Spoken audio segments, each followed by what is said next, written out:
TrueSport Expert Series 2022 host. In this session here in Colorado Springs at the gorgeous U.S. Olympic and Paralympic Museum, we're going to talk about body type with Melissa Streno. Thanks for being here. Thank you for having me. Very excited to be here. Awesome. So body type, the elephant in the room often, especially with women athletes, but let's talk about it. There are some sports that body type is stereotypically important. Can you talk about the pressures of those height, weight, body image kind of situations in certain sports, maybe more than others? Yeah. I mean, as you know, as an athlete, but also outside of sport too, we live in a world where there are specific ideals for body types, body image. So it comes from society, parents, coaches, teammates, recruiters. And we live in this world that's surrounded by these expectations and pressures on how to look, how much one should weigh, for not just a sport, but even positions within a sport. And I think while there's been movement and addressing and building awareness that this is a very real thing and very impactful on one's career, one's health, one's mental wellness, there's still a lot of room to go and a lot of conversations to be had. Yeah. It is a very, very hot topic, and glad that we're talking about it because it's so important. Yeah. It's always impressive to me when people can learn to really shirk those stereotypes and be proud of their different kinds of body type. Have you seen when it is beneficial to be different, like how it can be beneficial to have a different body type in sport and how that impacts people's mental fortitude in their sport? Yeah, absolutely. I think it's important to remember too that while we're kind of accustomed to thinking that there are certain body types or ideals because we grow up with it, like we were talking about earlier, helping people break that down and recognize that any body is okay for sport, regardless of what it looks like or the weight, the shape, the size. So trying to help them move away from appearance and actually focus on what do our bodies allow us to do? What does our body stand for? I think a lot of work around like values-driven connection to your body.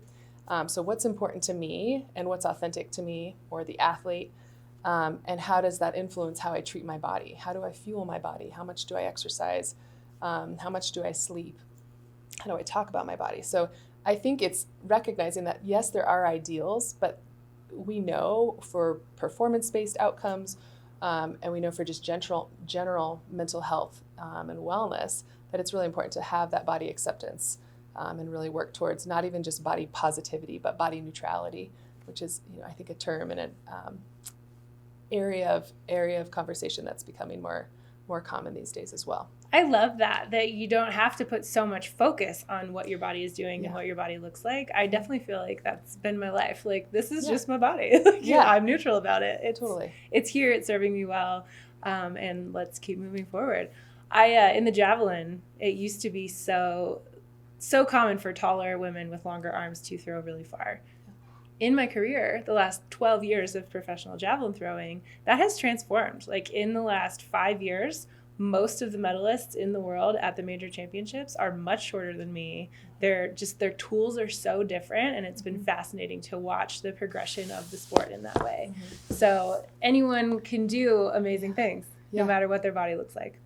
I love that example, and I think we're lucky to have real life experience talking about that right here. I think we're seeing that in so many sports, and I think part of that is that a lot of women, men, transgender athletes, everyone is I don't want to say everyone because that would be great. That's the ideal hope someday. But a lot of athletes are being influenced and are choosing to do this for themselves. They're fueling their body, like I said, based on what they know their body needs, instead of that comparison and competition and trying to strive to meet this ideal that was once there. And like I said, still very much alive and present in a lot of settings and a lot of athletic settings, but really working to honor and recognize that maybe my body's stronger in a larger body or taller, shorter, whatever that physical characteristic is. And then moving beyond that and recognizing, like, for my performance, what is best for me. And as a result, I think we've seen a lot of changes physically. And I think it's really positive for the younger athletes who are growing up. And what they're seeing is very different than what maybe we saw growing up and what was the expectation. And so the hope is that there's less critiquing, there's less shaming around specific body types, appearance, weights, and all of that, and instead really owning however your body shows up and being really proud of how it performs because you've taken ownership of fueling and resting, caring for both the body and the brain. Yeah, there are so many things that are athlete driven in this world that you just somehow have this confidence in yourself that you can push forward and show the world that you can do this sport, whatever it may be, even if you don't look like the other people. So athletes do that really well. How can coaches facilitate more of that, like shirking stereotypes, like moving past what they expect an athlete to look like? Yeah, great question. So this is not just for athletes, right? As humans, we are prone to critiquing ourselves, comparing, competing in that way. So I always recommend for coaches that they're first and foremost aware of how they talk about their bodies, how they talk about other athletes on the team, even their nonverbal reactions, like what they're putting out there as their expectation for how one should look to perform well, to get a starting spot. Also, when you're traveling or when you're spending a lot of time in the sport environment, you see what your coaches are doing in terms of eating, how they take care of their body, how they talk about their body. So first and foremost, being really aware of what that looks like for them, knowing that the athletes are sponges, they're going to absorb everything. And then second of all, I think really encouraging those reminders of what does your body do? What are you proud of your body for? Again, what does it stand for? How do you perform best? And helping them use that energy to focus on their performance for a better outcome, for an optimal performance, instead of getting so caught up in what else is around them. I think really encouraging body neutral, body positive, other role models. There's a lot of athletes out there really promoting that, which is awesome. I think using that platform to really stand for that. And so coaches can help facilitate that, introduce them to that. And then coaches can help them find a routine that really focuses around taking care of themselves and what they need, listening to their body. And that promotes a lot of self-confidence too. So you kind of get the performance piece as well, which is really nice for the coach to see. Yeah, very cool. I've had such good examples of coaches that have been patient with me through injury too. And I know that, so my injury history is extensive, but my first really major injury, I think happened because I was too lean, not eating for performance, but eating for vanity as a younger athlete in 2012, tore my ACL after a couple years of probably nutrient deficiency. And in the aftermath of that, to have people in my life that really encouraged like taking care of your body with food, with sleep, with all of the things that you're talking about to optimize performance and allow your body to heal. I think there's so much complexity in there with, it's not your fault that you were injured. You didn't know certain things, but now that you do, you can implement those and be more appreciative of not only your body as an athlete, but how your body can heal too. So body image in terms of like functionality, I think is something that is really a fun topic too. Be grateful for these limbs that you have and the way that your body works, even if it's a little bit different than it used to be. Yeah.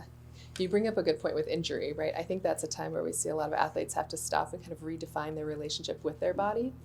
For that reason, sometimes, like you said, tears, injuries resulting from, not eating enough, not getting enough nutrients, overextending their body in terms of energy expenditure, just too much exercise, too much movement.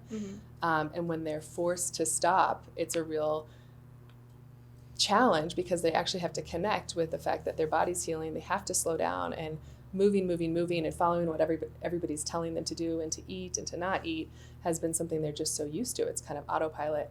And to recognize that they might actually have to shift how they fuel their body and what they fuel their body with, sometimes more, different variety, whatever that is, really helps them kind of redefine what that relationship is with food, with exercise, with their body, and then decide moving forward how they want that to look. And that change is so hard when they've been used to that their entire life. And getting used to a body that maybe feels different to be in. It's a very visceral physical experience, but it's also a real cognitive emotional challenge because those comparison and those competitive thoughts that have helped them so much as an athlete be really successful have also hindered their relationship and overall health with their body. An ability to deal with stress. That's always my thing when I'm injured. Like I want to go for a run, but I cannot because I'm 2 months out of ACL surgery, and like figuring out how to be more at peace with what your current physical situation is, no matter what that looks like, is such an important tool for confidence in performance as well. So I have never done a weight class sport. I have very good friends who are wrestlers. I've been taught how to wrestle hilariously. And it's such a different world for me. Like weightlifting, there are weight classes, wrestling, judo, more than that, like so many different times when these athletes have to meet a certain standard to compete. So how can coaches, parents, like those athletes wrap their minds around making that a healthy thing rather than a real pressure and hindrance? Yeah. It's such a fine line, and there's not anything specific. There's not I wish there was, a recipe or some guidebook, but everybody's body is different. Everybody's needs are different when it comes to energy and all of that. So what I try to help athletes work on, and their coaches and their support team and there's dietitians, I work very closely with the dietitians around this as well, is first and foremost making sure that whatever they're doing with their body to fit into that weight class or to go up a class or down or meet a particular weight, is making sure that what they're doing is healthy and that their body's going to be able to sustain that.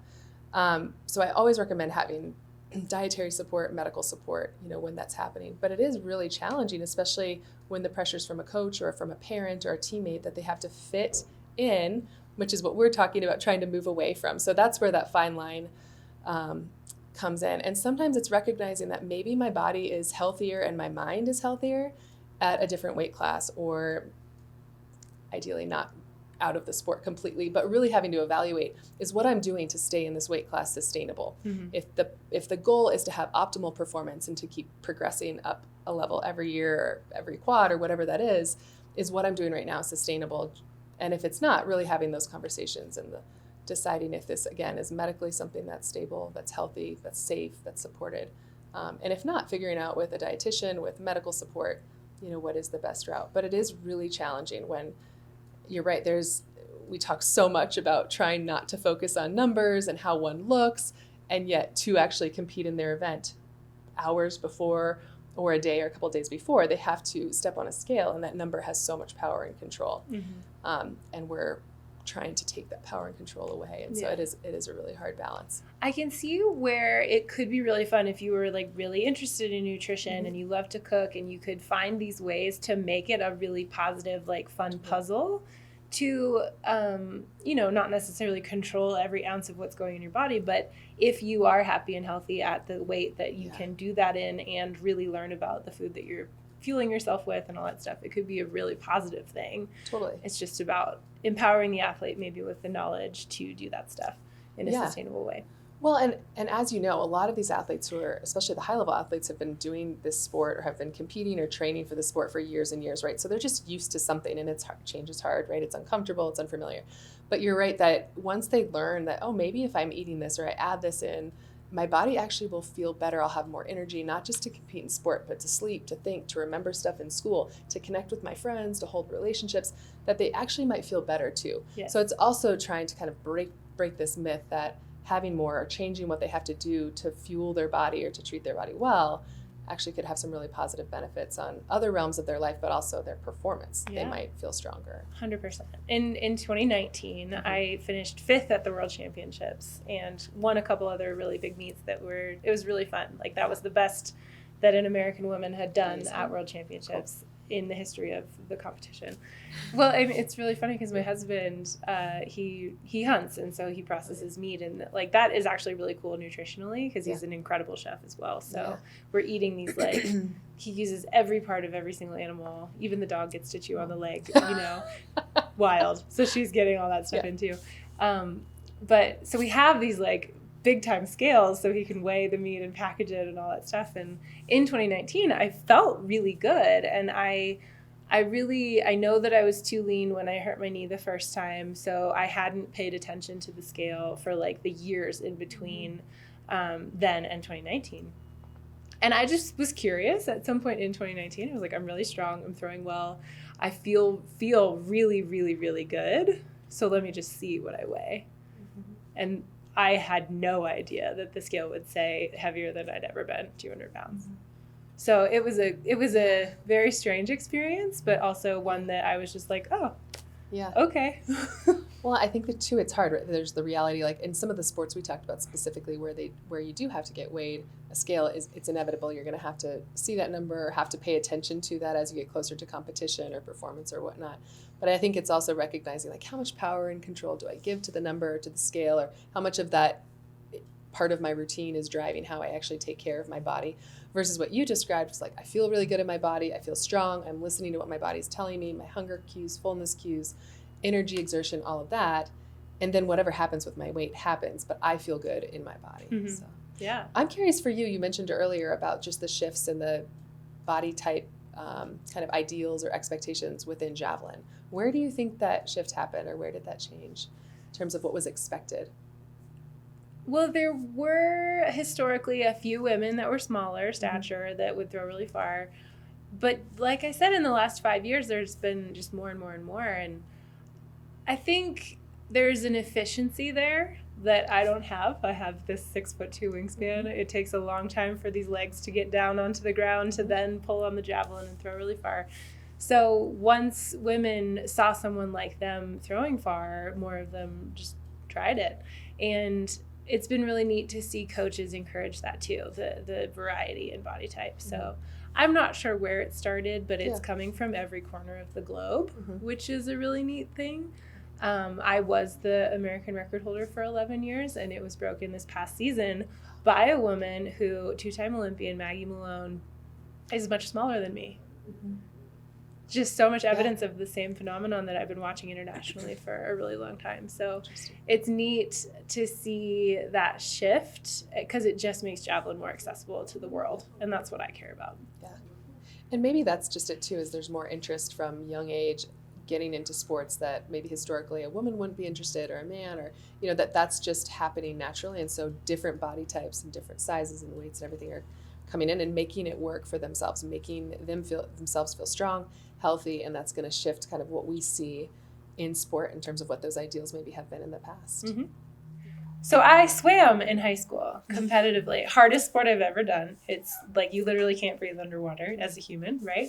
And that was an interesting experience. Those are my soul sisters, my teammates. But to be a high school girl, very gangly, in a swimsuit in public, performing as an athlete was an interesting experience in terms of body image and body positivity or neutrality.